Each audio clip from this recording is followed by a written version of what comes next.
I travel around quite a bit, and I find that most people don't even know what an illusion is. Now, I'm not an illusionist, and most people, even I could tell you I was, and you wouldn't know, because most people don't know what an illusion is. And I'll give you an example.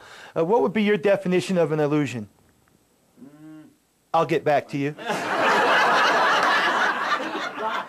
What would be your definition of an illusion? Something that happens but didn't happen. Well, like a good relationship. You're not too far off. What would be your definition of an illusion? Something that appears a certain way but isn't really that way. Very close, closer than the two gentlemen. But women know more about reality than we do. To me, an illusion is only something that appears to be happening. For in your mind and physically, you know it's impossible and it cannot be done. Much like when David Copperfield made the Statue of Liberty disappear. Although on that night he was wearing long sleeves and a trench coat. I'm not saying where the statue went, but this looked awfully suspicious to me.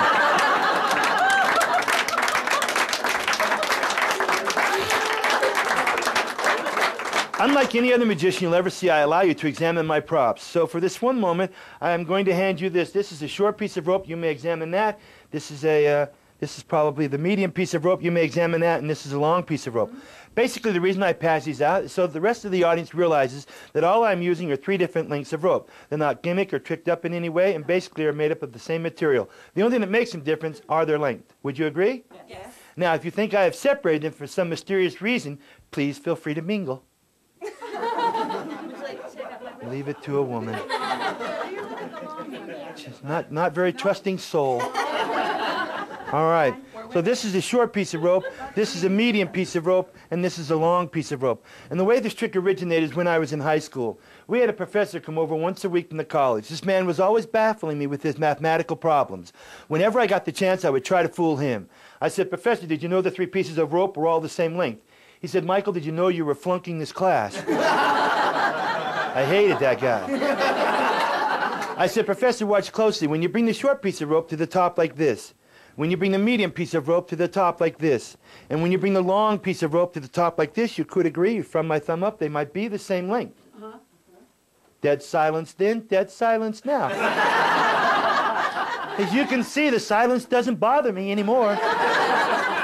I said, "Professor, watch closely, because it's only when you tug on the ropes is when they look like they all 3 become the same length."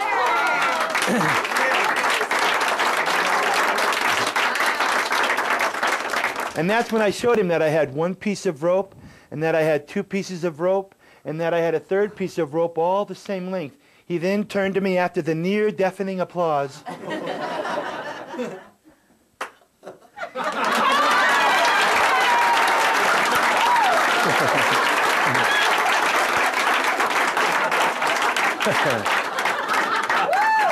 You people are so spontaneous.